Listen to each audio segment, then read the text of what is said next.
जय भीम, नमो बुद्धाय। तो कैसे हैं आप लोग? उम्मीद है कि आप लोग ठीक ही होंगे। तो एक छोटा सा बाबा साहब का सॉन्ग है, तो अगर सॉन्ग अच्छा लगे तो लाइक कमेंट सब्सक्राइब जरूर कीजिएगा। इस चैनल पे नए हैं तो चैनल को सब्सक्राइब कर लीजिएगा, बेल आइकन दबाना ना भूलिएगा।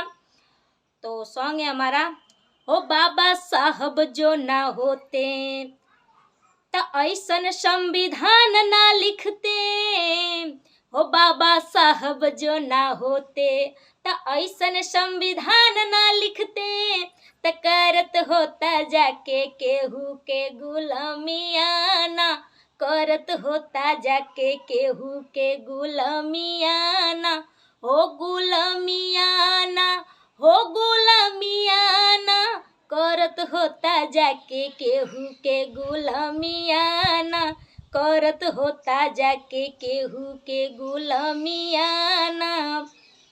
तो डर से जे ना बांधे पगड़ी तो घूमे कोट पैंट ऊ पहिनी, तो डर से जे ना बांधे पगड़ी तो घूमे कोट पैंट ऊ पहिनी, तो बाबा साहब मोर चलौले जब कलमियाना, बाबा साहब मोर चलौले जब कलमियाना, हो कलमियाना, हो कलमियाना, बाबा साहब मोर चलौले जब कलमियाना, बाबा साहब मोर चलौले जब कलमियाना। त बाबा सहले बड़ा जुल्मवा, त लागे पियसिया सूखे मुहवा, त छुए पावे नाही कुआवा के पनियाना, छुए पावे नाही कुआवा के पनियाना, हो कि पनियाना, हो कि पनियाना, छुए पावे नाही कुआवा के पनियाना, छुए पावे नाही कुआवा के पनियाना।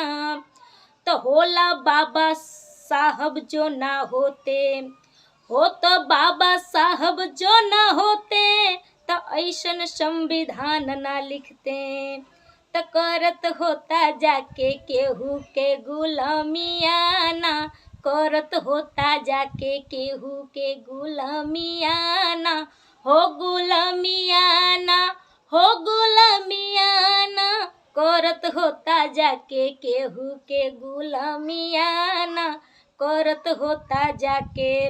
तो डर से जे ना बांधे पगड़ी तो घूमे कोट पैंट ऊ पहिनी, तो बाबा साहब जब चलौले मोर कलमियाना, बाबा साहब जब चलौले मोर कलमियाना, हो कलमियाना, हो कलमियाना, बाबा साहब मोर चलौले जब कलमियाना, बाबा साहब जब चलौले मोर कलमियाना।